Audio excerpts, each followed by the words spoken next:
Hello दोस्तों, English पनासा के online class में आपका स्वागत है।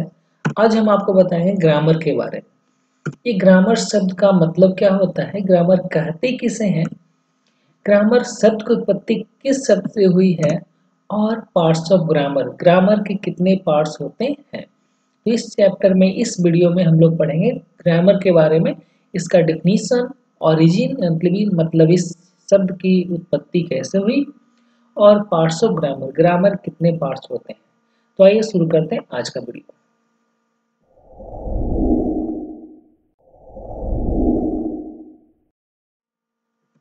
ग्रामर ग्रामर जो है वो set of rules of a language. देखिएगा, the set of rules of a language is called grammar.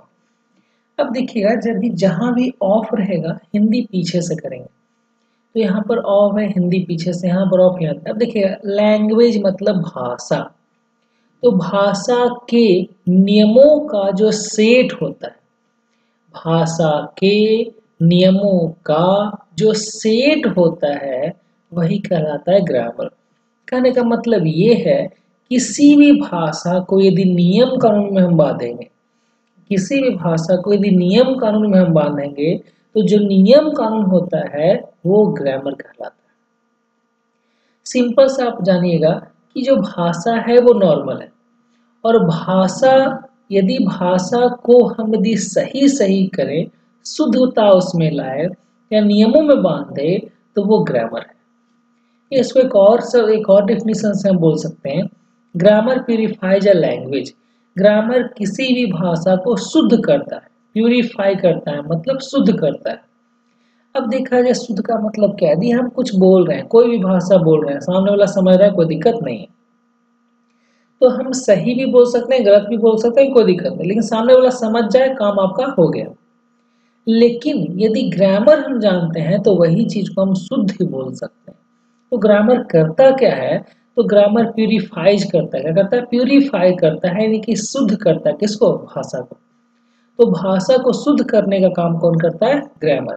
तो ग्रामर, नॉर्मली भाषा आप बोल सकते हो, सुन सकते हो, समझ सकते हो, कोई दिक्कत नहीं, लेकिन ग्रामर आने से क्या होगा कि आप शुद्ध बोल सकते हो, शुद्ध सुनोगे और समझोगे सही से। तो ग्रामर का सिंपल सा काम है, ग्रामर है जो भाषा को शुद्ध करता है, शुद्धता प्रदान करता है, नियम कानून से बांधता है, जो चैप्टर, जो चीज, वो किसी भी भाषा को, वो क्या कहलाता है? ग्रामर। अब हम देखते हैं ओरिजिन, ग्रामर शब्द की उत्पत्ति किस शब्द से हुई है। तो ग्रामर जो सबसे इंपॉर्टेंट, जो सबसे शुरुआत होती, ग्रामेटिक शब्द। क्या शब्द था? ग्रामेटिक। ये क्लासिकल ग्रीक वर्ड था, इससे चेंज होकर थोड़ा सा है ग्रामेटिका। ये ग्रामेटिका जो था वो क्लासिकल लैटिन वर्ड था, और ग्रामेटिका के बाद आया ग्रामेयर। ये ओल्ड फ्रेंच था, यानी फ्रेंच में मुख्य रूप से इस्तेमाल होता था। इसके बाद ग्रामर के बाद ग्रामर, GRAMER, ये ओल्ड इंग्लिश में ऐसा इस्तेमाल होता था, और वर्तमान में जो हम लोग इस्तेमाल करते हैं ग्रामर, मॉडर्न इंग्लिश में GRAMMAR। तो इस ग्रामर शब्द की उत्पत्ति हुई ग्रामेटिक शब्द से। किस शब्द से? ग्रामेटिक शब्द से। तो ग्रामेटिक से ग्रामेटिका, ग्रामेटिका से ग्रामेयर, ग्रामेयर से ग्रामर, और ग्रामर से ग्रामर। तो ये शब्द उत्पत्ति कैसे हुई आपको समझ में आ गया होगा। अब आगे बढ़ते हैं। पार्ट्स ऑफ ग्रामर, ग्रामर कितने पार्ट्स होते हैं? तो ग्रामर के 5 पार्ट्स होते हैं। पहला ऑर्थोग्राफी, दूसरा एटिमोलॉजी, तीसरा सिंटैक्स, चौथा पंक्चुएशन, पांचवा प्रोसोडी। 5 पार्ट्स होते हैं ग्रामर के। अब ये पांचों का मतलब क्या होता है हम समझा रहे हैं आपको। पहले इस नाम को एक बार और फिर से देख लेते हैं। Orthography, orthography, etymology, syntax, punctuation और प्रोसोडी। तो सबसे पहले हम देखते हैं इसका हिंदी क्या होता है। तो ऑर्थोग्राफी का हिंदी में बोलते हैं वर्ण विचार। अब आपको थोड़ा बहुत समझ में आ रहा होगा, वर्ण विचार के बाद क्या आएगा? शब्द विचार। तो एटिमोलॉजी मतलब क्या होता है? शब्द विचार। सिंटैक्स, सिंटैक्स मतलब होता है वाक्य विचार, और पंक्चुएशन मतलब होता है चिन्ह विचार, और लास्ट जो प्रोसोडी है उसका मतलब होता है छंद विचार। तो ये ग्रामर के, व्याकरण के 5 पार्ट्स, ग्रामर के 5 पार्ट्स हैं। ऑर्थोग्राफी, एटिमोलॉजी, सिंटैक्स, पंक्चुएशन और प्रोसोडी। जितने भी ग्रामर के रूल्स हैं, कंसेप्ट है, इसी 5 के अंतर्गत वो आएगा। ठीक है, आगे बढ़ते हैं। तो अब देख लेते हैं ऑर्थोग्राफी कहते किसे हैं। तो स्टडी ऑफ लेटर्स, जो लेटर्स मतलब वर्ण या अक्षर, अक्षरों का जहाँ पर अध्ययन करेंगे उस चैप्टर को बोलेंगे ऑर्थोग्राफी। जहाँ पर हम लेटर्स का अध्ययन करेंगे वो क्या कहलाएगा, ऑर्थोग्राफी। इसमें इसी में पढ़ना हमको डिफिनीशन, इसका क्या लेटर्स का डिफिनीशन क्या होगा, लेटर्स कितने प्रकार के होते हैं, ये सब हमको पढ़ना होगा किसमें, ऑर्थोग्राफी। अगला है इटीमोलॉजी। तो इटीमोलॉजी में स्टडी ऑफ वर्ड्स, इसमें शब्दों का अध्ययन करते हैं। किसका अध्ययन करते हैं, शब्दों का अध्ययन करते हैं। शब्द के क्या किसे कहते हैं, डिफिनीशन उसका, शब्द कितने प्रकार होते हैं, ये सब जो अध्ययन करते हैं, ये शब्द के बारे में कहलाता है इटीमोलॉजी।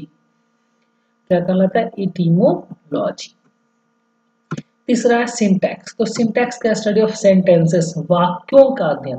तो वाक्यों का जहां पर अध्ययन करेंगे, वाक्य डिफिनीशन और टाइप्स हो, ये सब का जहां पर अध्ययन करेंगे वो चैप्टर कहलाएगा सिंटैक्स। क्या कहलाएगा, सिंटैक्स।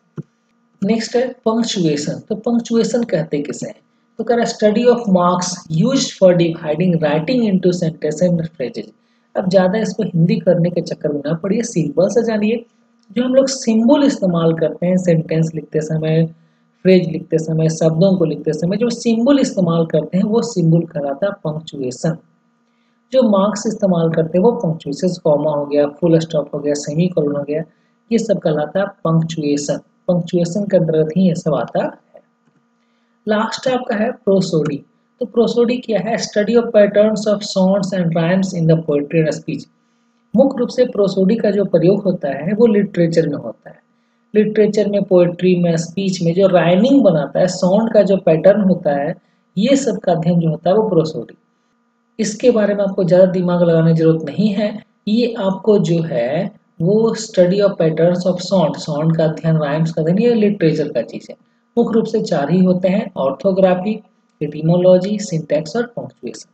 तो आशा करते हैं आपको समझ में आया होगा कि ग्रामर कहते किसे हैं, ग्रामर सबकी उत्पत्ति कहाँ से हुई और ग्रामर कितने पार्ट्स होते हैं। तो बारी बारी से अगले वीडियो में हम सभी के बारे में अध्ययन करेंगे। आज के लिए बस इतना ही, मिलते हैं अगले वीडियो में।